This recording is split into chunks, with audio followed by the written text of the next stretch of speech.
Chloe had told them about some things that were going on in the church because the church at Corinth was off the hook.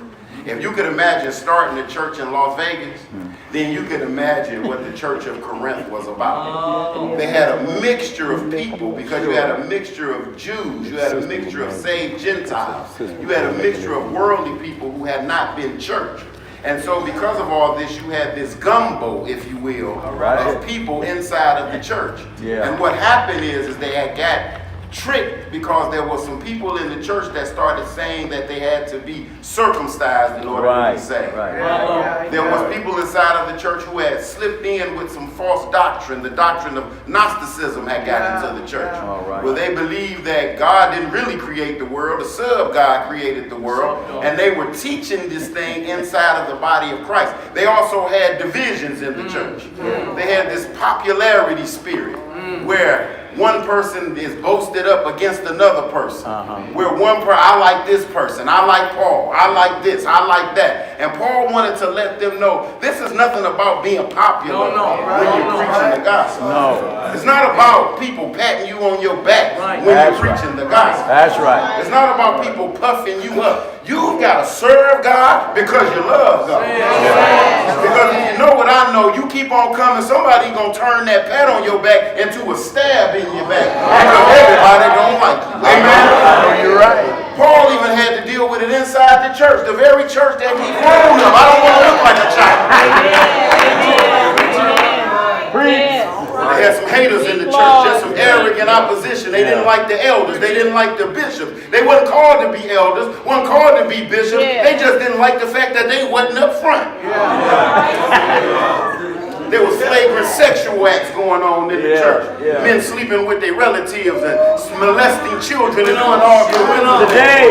You know those things that ought not go on in the church. Today. They were suing one another, taking each other to court. And now that's a shame for a believer to sue another believer. How you going to go to a worldly judge when the Bible says you're going to judge angels? And they were just wicked in the church at some times. They didn't love each other. And there were people that were higher up. You know how they were at communion service. Folk were getting drunk. Folk had to have more money. They had their buffets over there while some folk were starving. Other folk was eating real fast, so wouldn't nobody ask them for something. Y'all know how that goes. Choking this stuff, bro. And finally, they had to deal with a misuse of spiritual gifts. Paul dealt with this thing, and as we roll up on chapter 4, he was dealing with the fact that some people had him and Apollos going head to head. And so he wound it down by telling them, let me just show you how you ought to look at us as ministers. Let me tell you how you ought to approach us as pastors in the church. He starts out in verse 1 of 4 by saying, let a man so account of us. Or let a man so regard us. So that lets you know right off the back that folk ought to be able to judge you based on who you say you are. All right. Wow. You wearing a suit and wearing a crazy hat and them nice gators, and then you're mad when folk call you on not being a preacher. Being a minister is more than looking like a preacher. It's more than sounding like a preacher. You gotta live the life that you preach about. Because if you don't live the life that you preach about, baby, you ain't got no power. It's not about word. It's not about deed. This is about power. So he rolls up on him. He says, so this is how you ought to look at us. This is how you ought to regard us. This is how you ought to account of us. He says, as ministers of Christ. Well, in that is the first mechanism. You got to learn how to manage the ministry. You have been entrusted with the ministry. That's right. But how do you manage the ministry? You manage the ministry by knowing what kind of minister you are and knowing whose minister you are. And I'm not just talking to the preachers because you know the word minister is just a fancy robe, a third row galley robe. They were the lowest of the low. At the bottom of the ship, Pastor Jones, I didn't get a chance to call him so I could pronounce the Greek word, so I ain't going to even try. But they were galley rowers. They were the lowest. They didn't guide the ship. They didn't talk about how to guide the ship. They were underneath with the slaves, rowing their oar. And the one way that you know that you're managing the ministry is you're rowing your oar. That's right. The problem with you is you want everybody else to row their oar, and you sit back and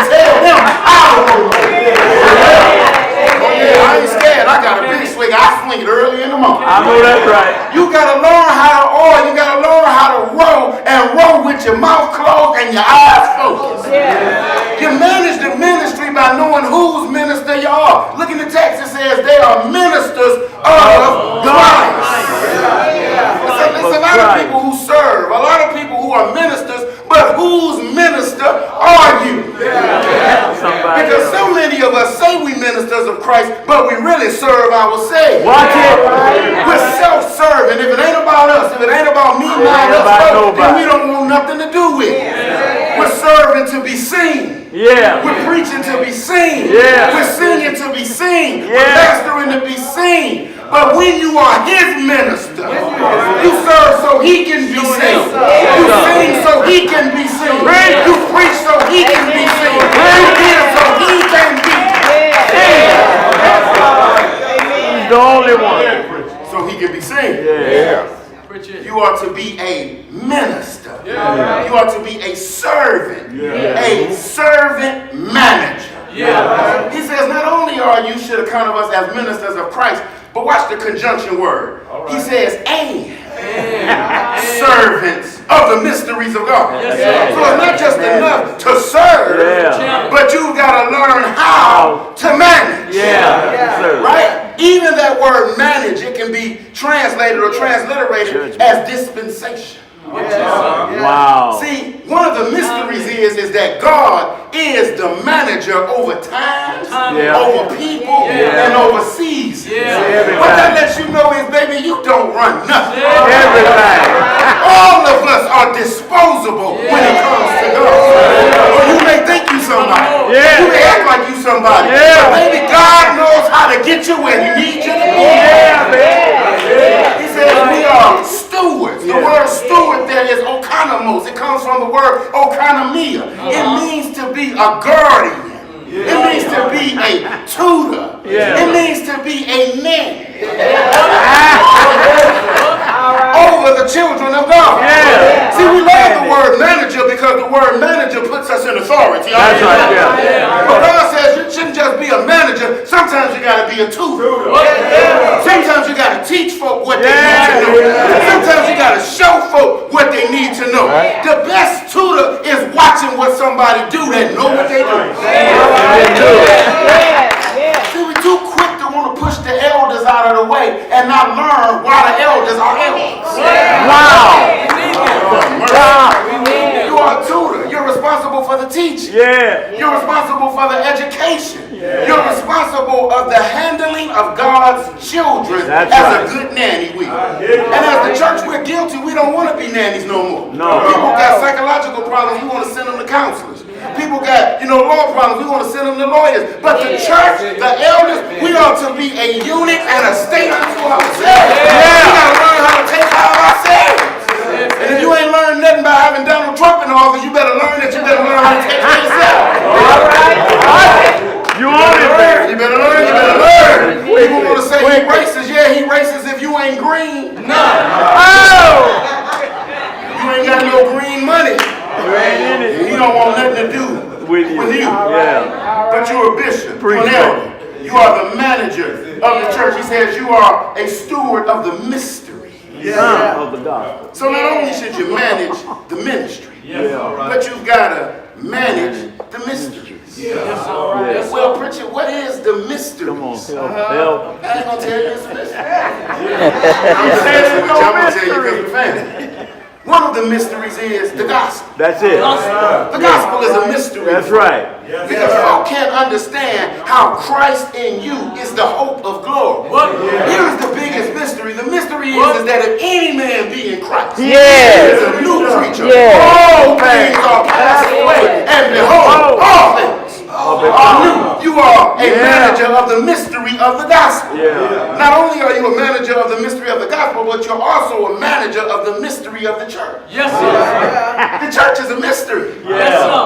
The prophets didn't know about it. Nobody knew about it because it just was things that were hidden in God. The church, the ecclesia, the called out of the called out. God says we are to manage the mysteries of this church. Don't you understand how powerful the church is? Let me let you know how powerful the the church is. The church is so powerful that the only reason the world is still standing is because the church is in the world. That's what the mysteries. The Bible says that once the church is raptured out, then all hell gonna break loose. Because when you take the church out of the world, you take the Holy Ghost. And you have nothing, baby. I don't care what kind of Christian you are. You ain't got no Holy Ghost power. You ain't got You nothing. just making noise. I don't care what kind of singer you is. If you ain't got the Spirit, you ain't making noise. I don't care what kind of deacon you are. You just making noise if you're not a Spirit, Holy Ghost filled believer. All I'm trying to say is that you gotta manage the mystery. And finally, it says that as a steward, as an oikonomos, as a tutor, as a nanny, as a guardian, you're going to always be evaluated. Yes, sir. Always. Stewards are always being evaluated because what you're managing is not your own. And since it's so valuable and it's not your own, then God is going to constantly come in and check on you to make sure you're doing what you're supposed to do. That's why I tell y'all, don't worry about who here, long as you here. Don't worry about who didn't make it, long as you make it. Why? Because God is only holding you accountable for what you do. Thank you, Father. Finally, as you manage the ministry, you manage the mysteries. Then in verse 2 it says, you ought to manage the man. It's required. Just a fancy way of saying you got to manage the manager. It's Because it makes no sense for you to try to tell everybody else what to do and your life jacked up. And you cutting my grass and your grass ain't cut. No need of you trying to iron my shirt and your shirt ain't ironed. Ain't no need of you trying to pay my bills and your bills. Ain't no need of you trying to feed my wife and your wife ain't.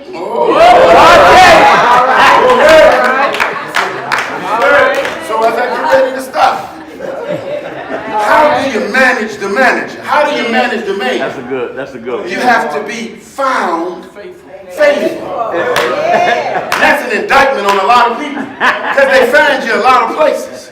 They find you on the boat, but you ain't being faithful. Find you in specs, but you ain't being faithful.